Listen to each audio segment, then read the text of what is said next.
Boa tarde, Marco, e também boa tarde para todos os telespectadores que estão conosco nesta tarde, noite eleitoral, neste primeiro painel de debate, nesta emissão especial da televisão de Cabo Verde.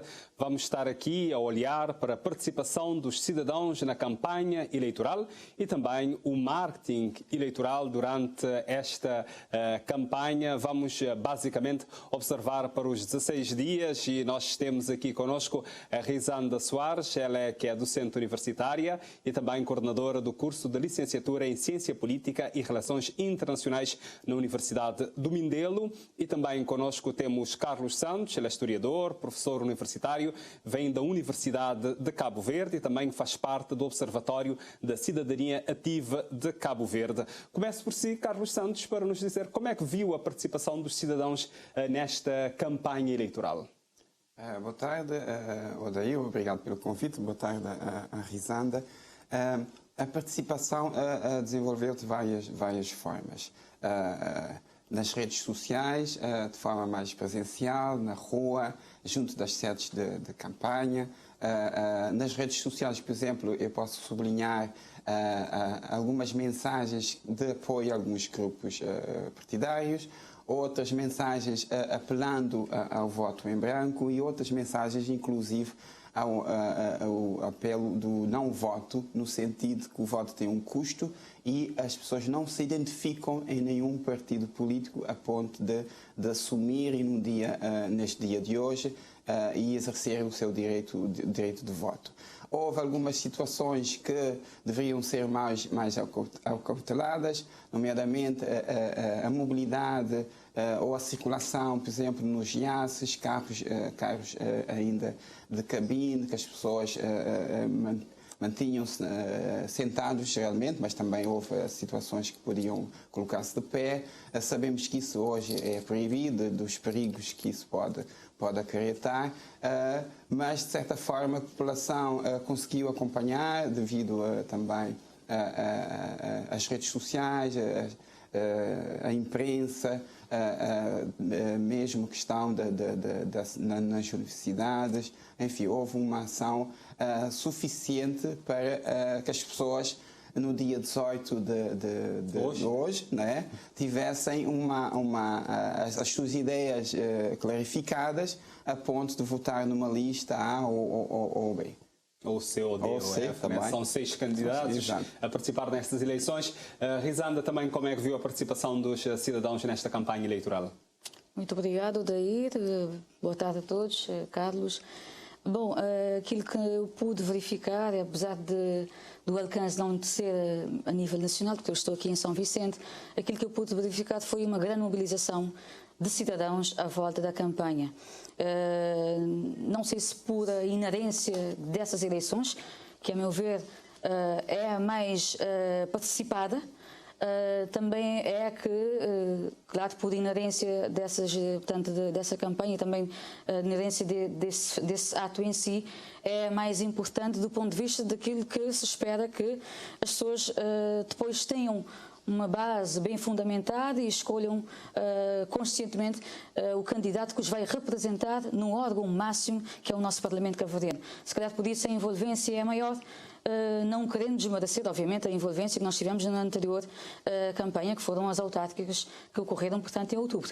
Mas via-se claramente a maior dimensão que essa campanha teve, pela visibilidade e pela forma como os partidos políticos conseguiram mobilizar cidadãos, não somente os militantes que já pertencem ao núcleo do partido, mas outros cidadãos também que estavam lá e participaram ativamente da campanha. Um aspecto que temos de aqui realçar, claro, é a capacidade que cada partido também tinha em mobilizar cidadãos para participarem diariamente nas atividades. Claro que isso tem a ver com o financiamento, tem o seu custo.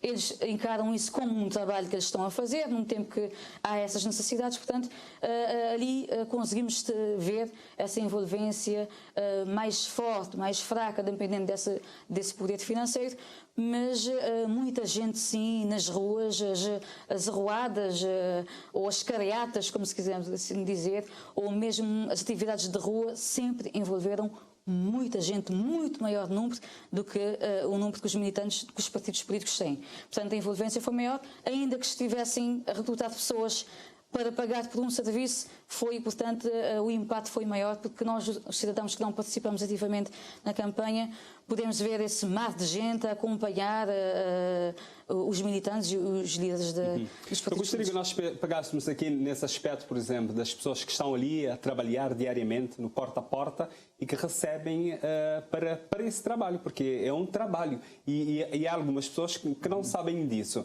Eu gostaria que o Carlos Santos comentasse isso e também fizesse a sua análise sobre esta participação e que nos explicasse bem como é que entende aquelas informações que nos deu anteriormente, de pessoas nas redes sociais a pedir para apelar ao voto em branco e também a dizer para não irem votar porque o voto tem um custo. Cada voto custa 750 escudos. Exato.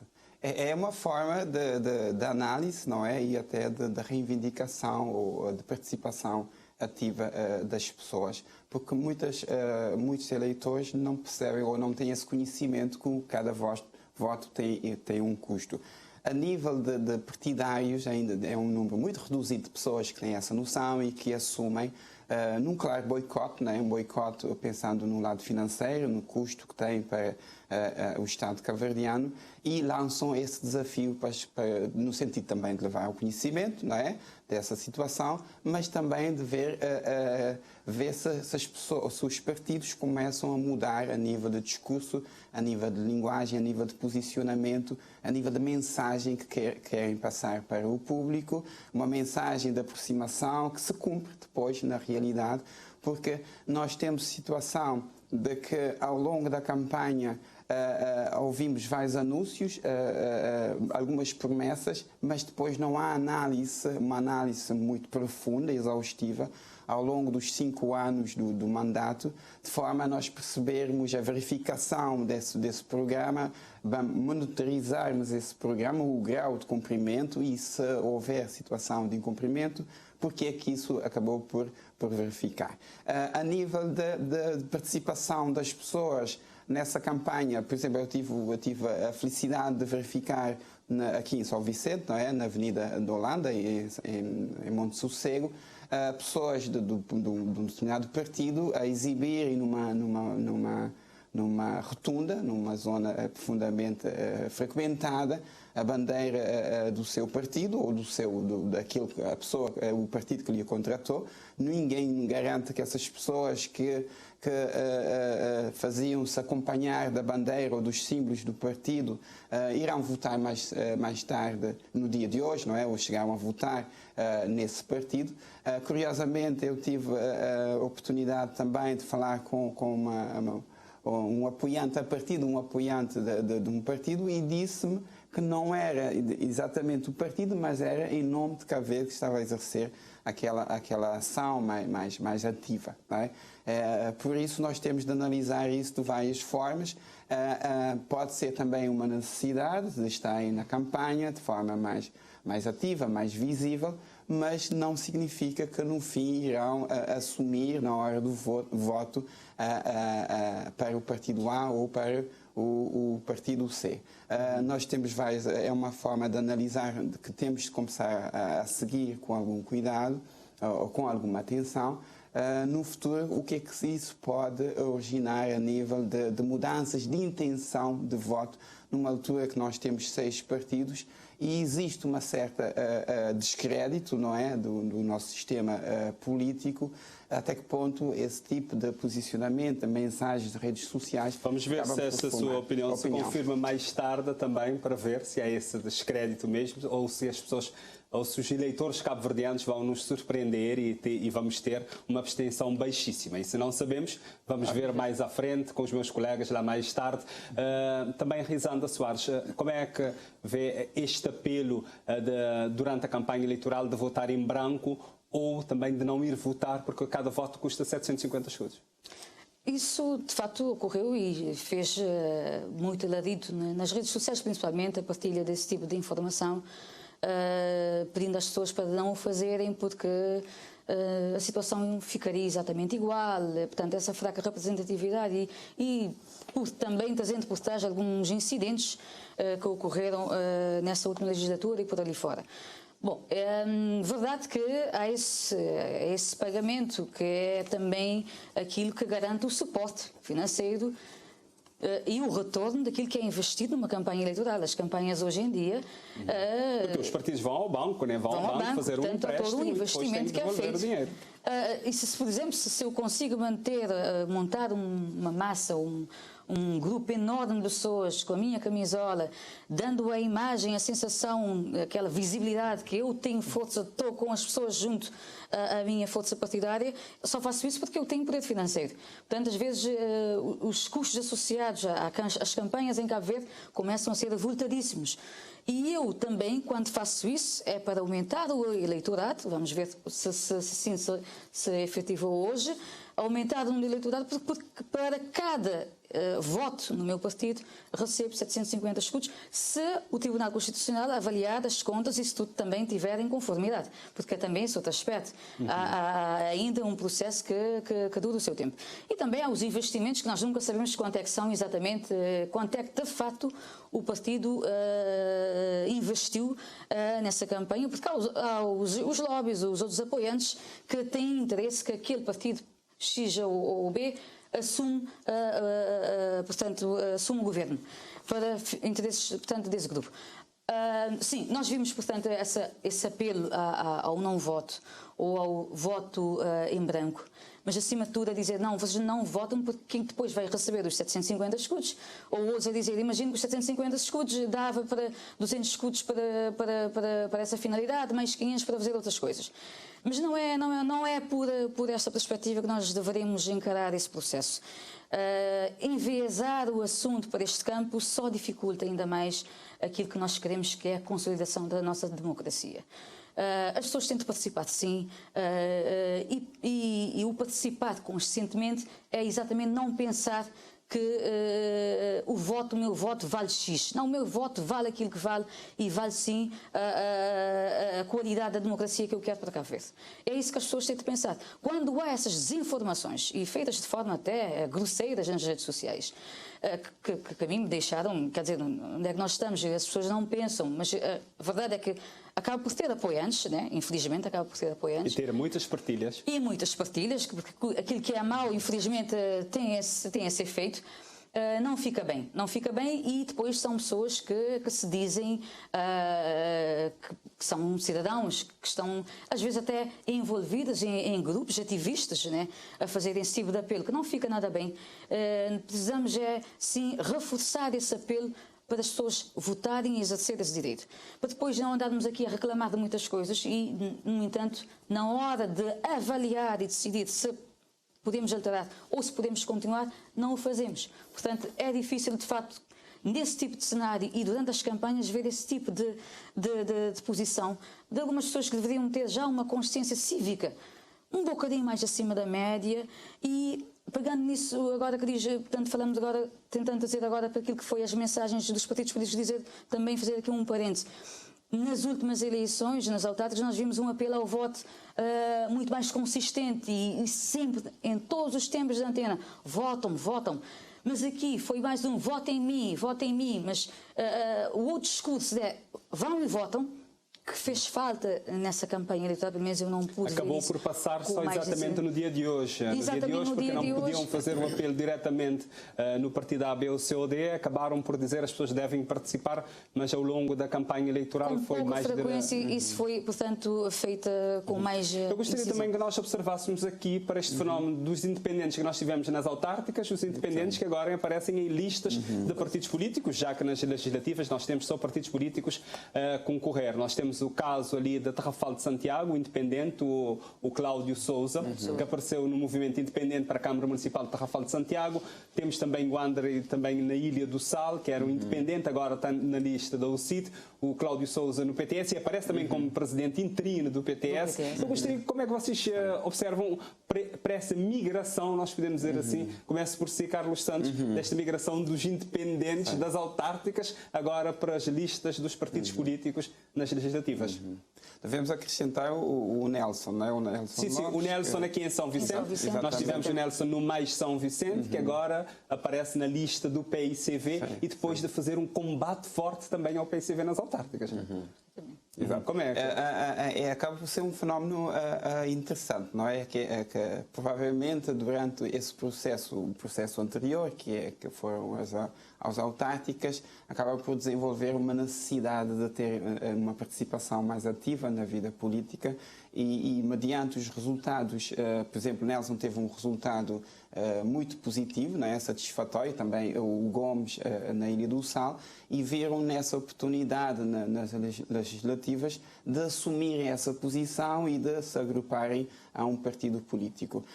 Por outro lado, isso de um lado mais individual. Os partidos políticos, por sua vez, veem nessas pessoas uma oportunidade de aumentar o número de votos, porque arrasta consigo os votos que tinham conseguido nas autarquias para numa tentativa. Mas isso é automático? Não, claro que não é automático, porque nós temos uma imagem de uma figura individual, como independente, não é? Que se não assume, não se identifica a partida com nenhum. Mas os agora, partidos para ser existentes, mas de independente e repente. depois estar associado a um partido político, pode mesmo ter esse resultado positivo? Não, pode. Pronto, agora não podemos ver, mas não é direto, mas depende do grau de satisfação dos seus eleitores, né? As pessoas que votaram nesses indivíduos na primeira fase, nas autarquias. Que arrasta no sentido de um efeito de atração, não é? Porque nas autarquias muitas vezes as pessoas votam na pessoa e não no partido. E isso foi uma tentativa, claramente a questão do Nelson Lopes aqui para São Vicente, que hoje aparece na lista do PICV. Sabemos que a sua presença nas autarquias acabou por, de certa forma, ainda não foi provado, não houve estudo nesse sentido, mas provavelmente roubou votos ao CID e o PICV. Provavelmente a MPD já tinha um eleitorado mais voltado muito para os mais jovens. Exatamente. Porque a palavra jovem foi muito repetida durante essas eleições. A mesma coisa com o Gomes da Ilha do Sal. É um jovem e acaba por... As pessoas podem identificar-se com essas pessoas e acaba por aumentar ou potenciar o número de votos de um certo partido. O resto, de facto, é mais um elemento. Sim, nós que temos ajuda, esses casos que mais reforça, marcantes. E como é que não vê a questão do Cláudio Sousa, da Trafalgar de Santiago? Sim. Bom, o Cláudio Sousa era o independente e hoje está como presidente interino do PTS. Bom, é uma forma que ele viu, não é? Mas nós estamos a falar de uma questão muito hipotética, que nós não estamos tentamos aqui perceber o que é que terá passado, não é, na cabeça desses políticos a ponto de enveredar para um novo grupo. Mas o PTS ainda não tem uma força partidária, uma força dentro do sistema político cabo-verdiano, muito bipartidária, no sentido de assumir a questão de um partido forte. Nós estamos aqui, sensivelmente, a falar de questão de ideologia. Como em Cabo Verde não existe uma ideologia política, e sabemos que muitos políticos não sabem o que é ideologia política, a questão de esquerda, a questão de esquerda, a imigração para partidos de esquerda, aparentemente de esquerda ou tendencialmente de esquerda ou de direita, não faz lá muita diferença. Porque se eu me assumo como de direita ou se me assumo como de esquerda, eu vou para um partido de esquerda e não vou escolher de forma aleatória o partido de esquerda ou de direita, consoante ou é que estiver mais disponível. Exatamente. Vamos ouvir a Risanda também sobre esse aspecto da migração dos independentes das autárquicas para as Adair, aquilo que diz o Carlos G muito bem, apesar de não ser um fenómeno ilegal, porque as pessoas, se calhar pelo fato de eles estarem a emigrar de uma eleição muito recente, saltou mais à vista, mas do ponto de vista legal isso é aceita-se que o partido político possa incorporar nas suas listas cidadãos que dizem independentes ou que venham de movimentos ou grupos independentes, ou seja, que não estejam filiados ao partido. Portanto, isso é natural, porque muita gente questionou como é que é, isso é possível? Pode-se fazer isso? Pode sim, porque a legislação o permite. aquilo que o partido político faz quando recruta essas pessoas, ou é pelo carisma, ou porque há uma percepção de que essas pessoas, como diz muito bem o Carlos, podem trazer consigo aquela máquina que já estava montada e trabalhada no círculo eleitoral onde eles estavam, e hipoteticamente trazer também os apoiantes que votaram nesse mesmo candidato. Mas é tudo uma questão de troca de favores e não mais do que isso, a meu ver. Porque repara, daquilo que nós podemos observar, temos a questão do PTS, que é mais flagrante, porque ali o candidato que se dizia contra os partidos políticos em Cabo Verde, que apelava as pessoas para não continuar a votar naqueles que até agora não mostraram nada. Chegou, portanto, a incorporar essa lista do PTS e agora como presidente interino é caso, de facto, para termos aqui uma análise muito mais rigorosa e dizer, bom, alguma coisa aqui se passou de facto e ele viu que tinha muito mais a ganhar, o projeto que ele defendia antes, ou que ele incorporou em PTS, chegava avançado se estivesse alocado ao PTS. Falou aqui do caso, por exemplo, do Nelson, também temos o caso aí do Sal, mas esses casos, aquilo que nós podemos ver é que tratou-se aqui, sim, de um encontro de interesses.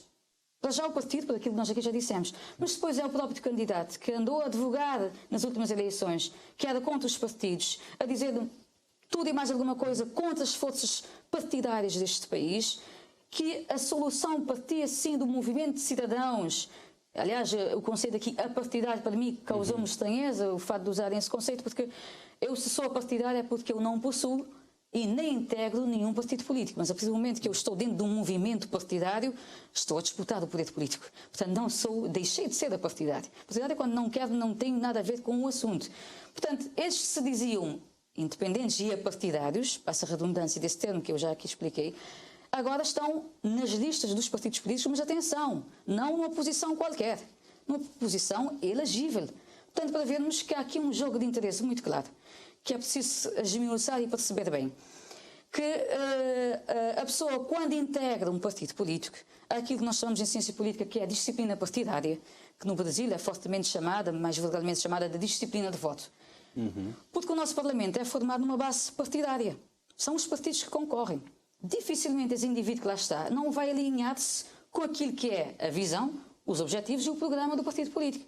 Portanto, não venham dizer agora que vão estar lá a defender o círculo e a defender uma proposta de programa que apresentaram nas autárquicas, porque isso não será válida. A disciplina do voto, que nós até já reclamamos e discutimos isso na academia, ou a disciplina partidária, que em Cabo Verde vemos, e às vezes até causa-nos alguma estranheza, porque é que fulano não defende o círculo? Está ali, deveria defender o círculo pela qual foi eleito, mas está a seguir as ordens do partido, porque isso faz parte ainda da nossa tradição política.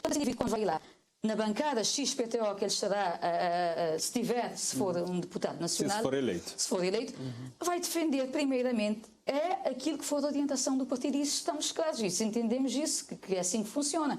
Portanto, ele não vai falar em nome próprio de Paulo ou Jorge, porque ainda que nós tenhamos, faço aqui um parênteses, tenhamos alguns episódios no Parlamento onde houve aí um desligamento ou um afastamento de alguns deputados em algumas matérias mais sensíveis.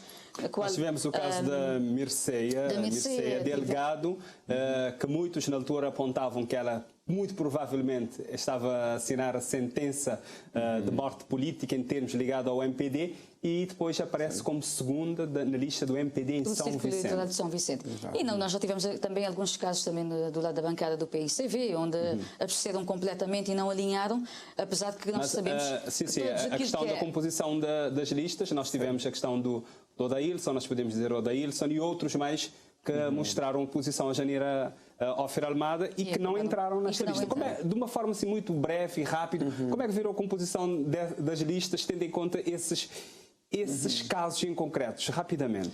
Bom, como eu já, portanto, pegando aquilo que eu já tinha dito em relação aos independentes, nós vimos que eles estão, aliás, a aceitar um convite para participar de um partido político teria de trazer benefícios para ambos os lados. Eu acho que isso foi muito bem consertado. Aliás, vimos aqui o exemplo do Nelson, que é claro, de ser da lista, ele está numa posição clara. Não, os que estavam dentro dos partidos. Os que estavam e que saíram. Sim, sim. Bom, vamos pegar na justificação dos partidos e entender aqui que eles estavam a tentar dar uma renovada, trazer mais dinamismo, que eu não sei até que ponto é que isso poderá... Vamos ver os resultados e ver até que ponto isso é que influenciou. Exato, mas também há outra questão, que é do género, não é? Com a lei da paridade. Exato, com a lei da paridade, os partidos tiveram de incorporar nas suas listas para equilibrar as mulheres que assumiram muitas vezes uma posição elegível, não é? Mas é uma questão muito profunda que nós temos de ter algum cuidado. Então vamos deixar esta parte da integração dessas pessoas que entraram e que não entraram na lista, a composição, para mais tarde, para quando tivermos os resultados, para os outros colegas que vão estar dos estudos na praia. Eu gostaria que nós observássemos também para os efeitos da pandemia da Covid-19 nesta pandemia. Carlos Santos, primeiro, como é que para nós temos aumento de casos mesmo durante a campanha eleitoral, acreditamos nós, né, que depois da campanha vamos ter muito mais casos. Exato. Isso observando o que foi as autárquicas, né? Como é que foram as autárquicas. Sim. Bem, a Covid trouxe-nos uma oportunidade de mudar o nosso sistema político, a nossa forma de fazer campanha, a nossa forma de fazer política. Mas nós não aproveitamos essa oportunidade e mantivemos os mesmos hábitos. Nós temos as campanhas são densamente há uma grande concentração de pessoas na rua, porta a porta, há muito barulho devido aos carros que transportam colunas, um decibel provavelmente muito superior àquilo que é recomendado ou àquilo que é aceito e que está estabelecido por lei. Nós temos as ruas também povoadas de cartazes que acabam por poluir o ambiente, a poluição também, poluição visual, ou seja, a Covid acabou por mostrar que podíamos mudar, ou seja, foi um período sensível na nossa vida política que nós não soubemos aproveitar. Isso porquê? Temos de perceber porquê. Porque todos os partidos não assumiram, num primeiro momento, essa intenção de resguardar-se e fazer campanha a partir de redes sociais ou dos meios de comunicação social. Não o fizeram. Fizeram, mas não aproveitaram de forma não maximizar o poder que as comunicações sociais Será que isto tem a ver com a questão da cobertura, de quem tem acesso à internet, a capacidade das pessoas terem acesso aos megas? Não, penso que nós temos uma cultura de ouvir a rádio e de ver a televisão. Pelo menos a rádio, penso que todos têm o acesso à rádio, não é? E nós podíamos maximizar nessa altura de campanha de forma a ultrapassar as dificuldades que a Covid veio nos introduzir. Mas o problema é que isso deve ser feito por todos. CNET tem uma atuação muito mais forte, não é? Muito mais rígida, no sentido de mostrar aos partidos de que não deveriam exercer. Mas nas autárquicas os partidos assinaram lá uma carta de compromisso, a assumir que não haveria um código de conduta, assim, que não haveria comício, mas em algumas ilhas, nas autárquicas concretamente em algumas ilhas, não todas, mas agora nas legislativas nós tivemos comício em todas as ilhas. Falta a fiscalização, não é? Tem de ser muito mais intensa, mais presente. O problema é a demagogia que nós vivemos no nosso sistema político, não é? É um sistema baseado no populismo, na demagogia, e os partidos muitas vezes não seguem de forma conveniente as políticas estabelecidas, neste caso, pela CNET. E, por outro lado, é a população que nós temos. Será que essa população tem uma cultura política acima da média ou que está num processo evolutivo a ponto de não participar, por exemplo, em campanhas onde há aglomerações de pessoas? E porque também muitas vezes as pessoas veem nessas campanhas uma oportunidade de adquirir um bem material e isso acaba por duas coisas. Mostra que as pessoas têm essa necessidade, não é? por outro lado, é o uso por parte dos partidos, utilizar essa situação, essa fragilidade económica para estar junto das pessoas e oferecer alguns bens materiais, por exemplo, camisolas ou outros bens que não têm assim tanta Risanda Soares, também gostaria de ouvir sobre a questão dos efeitos da pandemia da Covid-19 nesta campanha eleitoral. Bom, nesta campanha eleitoral, aquilo que nós, pelo menos, esperávamos é que tivessem, pelo menos, estudado as lições e melhorado a forma de fazer política em Cabo Verde numa situação de crise sanitária. Nós vimos isso em outras paragens, França, Estados Unidos da América, Portugal. Todo o formato montado para uma situação não pandémica acabou por ser completamente deitada por terra e os partidos políticos tiveram que renovar e incorporar novas formas e novas ferramentas para fazer passar a sua mensagem. Com aquilo que aconteceu nas campanhas, e porque foi durante a campanha eleitoral, a campanha das autárquicas em outubro, que o país atingiu um dos picos mais altos, e quanto a isso não há como minimizar, deveríamos, já nessa altura, e falo dos atores políticos, tentar agora tentar efetivar novas formas, implementar novas ferramentas e não manterem aquele formato tradicional. Por exemplo, uma coisa que nós vemos muito em massa ou ser usada de forma como se não tivesse uma situação pandémica foram os comícios. Nas autarquias, nas eleições autárquicas, até que houve mais contenção. Não sei se por ser o primeiro ou estávamos, portanto, toda a gente a saber como é que podíamos fazer melhor, mas tentaram ali conter um bocadinho mais. Não digo que tenhamos tido sucesso, porque o primeiro pico mais alto foi exatamente em outubro. Os dados estão lá. Depois de toda a pré-campanha, logo no arranque oficial da campanha, começamos a ter uma subida extraordinária do número de casos diários aqui em Cabo Verde. Portanto, era motivo, ainda que a meio da campanha, de houver um certo discernimento, ou de haver aí uma ponte qualquer, que a CNE tentou nas autárquicas e não conseguiu. Mas a CNE, como nós sabemos, não tem força legal para impor novas regras eleitorais, porque isso tinha de passar pelo Parlamento e não conseguiu, nas autárquicas não iria conseguir. Portanto, ainda que tenhamos um código de conduta que nem foi tido nem achado nas autárquicas, agora nem se fala em nenhum código, não houve num sentar à mesa para nós todos fazermos exatamente a mesma coisa, porque se um não fizer, estamos a falar de 6 partidos políticos, obviamente que a disputa, e nós já vimos que esse momento é diferente, é muito mais disputado, é muito mais intenso, envolve uma organização muito mais pesada, podemos assim dizer, então uma logística muito maior. Ficou a faltar aqui um certo discernimento, porque as próprias entidades do país reconheceram. Nós vimos o Ministro da Saúde a falar no último dia de campanha. É interessante que logo após a primeira semana começamos a ter muitos mortos e mais casos. Atingimos no dia 14 de salvo 295 casos, um pico nunca atingido em Cabo Verde.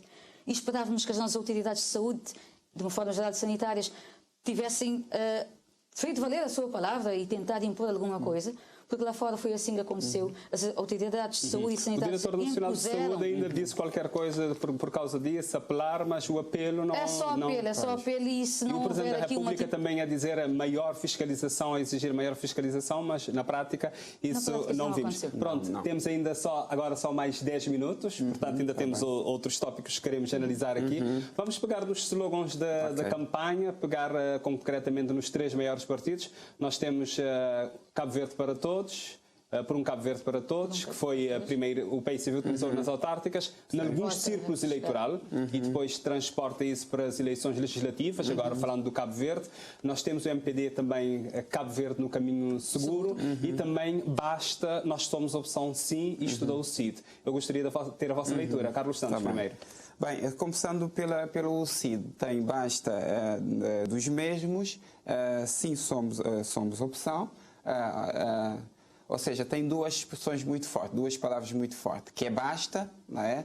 Basta de uma condição que já vem arrastando, neste caso o sistema, a repetição dos partidos, neste caso do MPD e PICV, que vão assumindo e vão formando o governo durante esses anos desde a independência, e depois um sim, somos opção, vamos assumir essa opção e nós contamos com a colaboração das pessoas.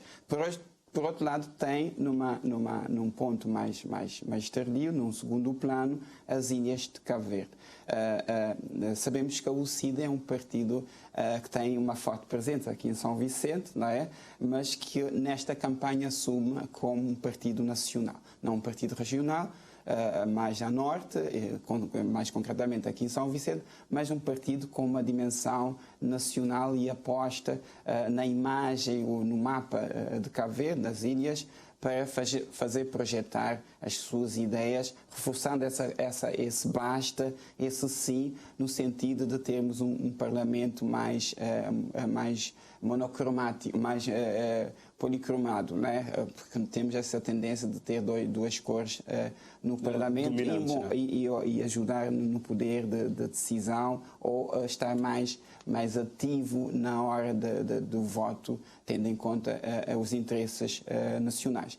E o Cida, com este slogan, sempre havia aquele discurso, aquela mensagem que tentava passar, que temos que equilibrar, ou seja, acabar com as maiorias absolutas. Esse foi o discurso não só do CID, mas também dos outros partidos mais fracos, o PP, o PTS e PSD. Tá? Depois nós temos o PICV, não é? Que é um Cabo Verde para todos. Tem um amarelo muito intenso, o amarelo convida à conversa, não é? Ao diálogo, e também utiliza um vermelho, que é uma cor muito atrativa, não é?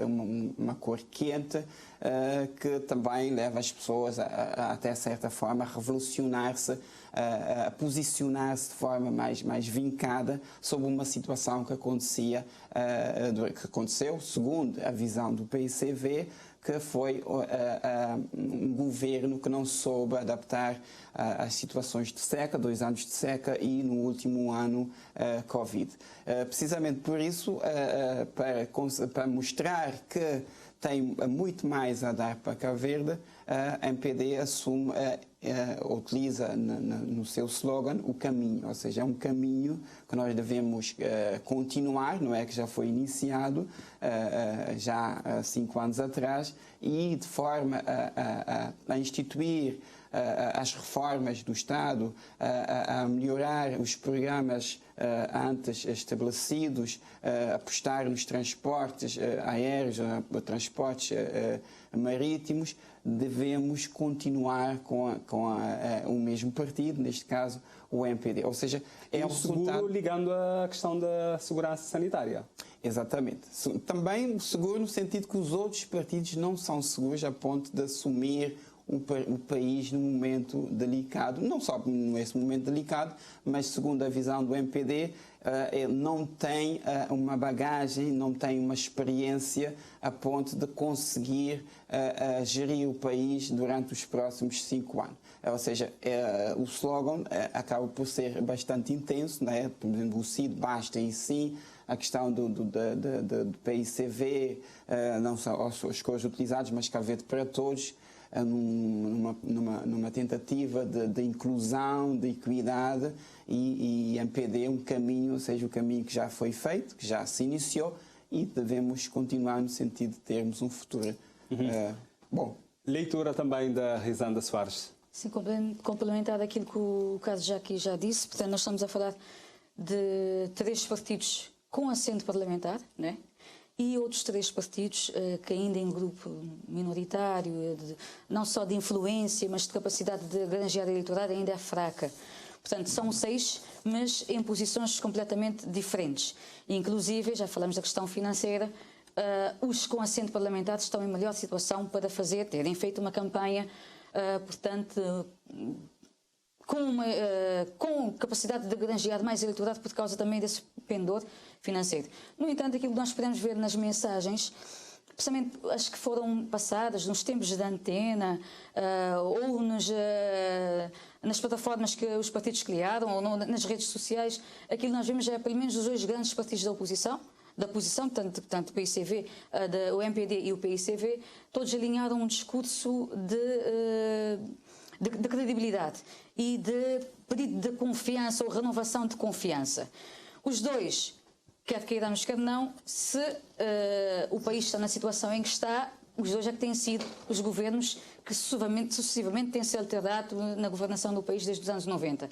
Portanto, aqui o apelo que eles fizeram mais é de reforçam a confiança em nós. Nós somos, sim, nós é que somos, portanto, os partidos que podem, de facto, alavancar e desenvolver o país e começaram a mostrar os seus projetos.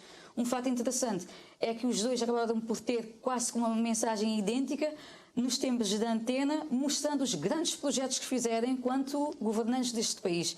Eu, quando falo em grandes, não quero falar de qualidade, mas grandes em termos de dimensão física, dos financiamentos que foram colocados nessas mesmas obras. E temos de antena, cada um a enaltecer, nós fizemos isso, nós fizemos aquilo, nós fizemos aquilo. Portanto, renovam a confiança em nós. Nós é que somos o partido credível que pode, de facto, melhorar as condições dos cidadãos aqui em Cabo Verde. Do outro lado, nós temos a UCID com um lema basta dos mesmos, somos opção sim. O CID tem assento parlamentar e é uma coisa que nós aqui em Cabo Verde ainda não fazemos, que é também escrutinar aquilo que a oposição faz no Parlamento. Nós focamos mais na quem detém, de facto, que é preciso fazê-lo sim, mas quem também é oposição tem o seu papel e deverá também fazê-lo. Portanto, a UCID, aquilo que faz quando entoa, e de uma forma até inovadora, porque, por exemplo, o PICV colou o slogan daquilo que foi usado nas autárquicas. Caminho seguro também do MPD, não nos traz aqui grande novidade, porque ele está numa proposta de continuidade, querendo, portanto, agora, no segundo mandato, resolver projetos que não tinha conseguido antes, ou continuar projetos que iniciou, dizendo aqui que 5 anos foi muito pouco tempo, e pelo meio ainda avançando com justificativas da pandemia, de Covid-19 e ter alterado todo o programa. Depois nós temos a UCID que diz que os outros já mostraram aquilo que vieram, que já não são mais opção e que eles sim, não numa tentativa portanto, de ter muito mais um ou mais 2 deputados, mas de serem governos. Portanto, já é um passo claro que a UCID está a dar, que antes não fez nas outras legislativas. Pensava nós temos agora só mais 2 minutos, nós temos que terminar já, e nesse 1 minuto para cada um, eu vou querer também 1 minuto, na verdade 30 segundos para cada um, eu vou querer que vocês na vossa resenha final observam, por exemplo, na campanha eleitoral, em termos do marketing eleitoral, nós tivemos os líderes, PICV por estar fortemente na imagem de Janira Ofer-Almada, PICV Janira Ofer-Almada, e o MPD Ulisses Correia Silva, e é Ulisses, e também temos o CID também que aposta na imagem de António Monteiro. Exato. Eu gostaria que vocês olhassem para isso rapidamente para nós terminarmos. Bem, começando pela Janira, uma mulher, não é? Pela primeira vez, a segunda tentativa que a Janira concorre para esse cargo. Caso vencer, será a primeira mulher que nós temos como primeira-ministra em Cabo Verde. É um sinal também claro de alguma mudança. Ulisses é um nome fácil de pronunciar, não é? Por isso é fácil, percebe-se essa tomada de decisão por parte do MPD em seguir a mesma política de 5 anos atrás e seguir o caminho em relação ao Ulisses. António Monteiro, que já está há alguns anos na UCID, e mudar neste momento de líder já podia ter alguns custos. Ou não, nós não sabemos. Não é? Revisando rapidamente. A questão das lideranças e portanto, no seguimento daquilo que nós falamos sobre as mensagens. Por exemplo, nós vimos, por exemplo, quando eles criaram as músicas associadas à campanha, houve-se mais Janira, vota Janira, e não se ouve, por exemplo, com tanta ênfase, se vota num partido, no PICV. Houve-se mais minha Ulisses, do que o partido. Portanto, associa-se aqui a imagem e o símbolo do partido a uma entidade que, praticamente, ou mesmo realmente tem algum carisma. E é essa associação que nós fizemos até agora, no nosso percurso político em Cabo Verde, de associar a pessoa, a figura, ao partido. E claro que o partido tem sempre interesse em projetar essa figura, tanto é que já é mais conhecida, é mais fácil associá-la do que falar-se, portanto, do partido. Tá bem, aquilo que as redes sociais fizeram... Eu tenho que agradecer, infelizmente nós não temos mais tempo, eu agradeço a vossa disponibilidade, a Risanda Soares por estar aqui mais uma vez connosco e também o Carlos Santos, neste espaço, neste primeiro painel de debate sobre a tarde da noite eleitoral. Agora a emissão prossegue a partir dos estúdios da Praia com os nossos colegas Marco Rocha, Nazaré Barros e Dina Ferreira. A noite agora é toda convosco. Muito bem, agradeço ao Odair Santos e aos nossos dois convidados, Risandra Soares e Carlos Santos, que nos ajudaram a fazer uma primeira leitura em relação a estas eleições, a participação dos cidadãos na campanha, o marketing político nestas eleições.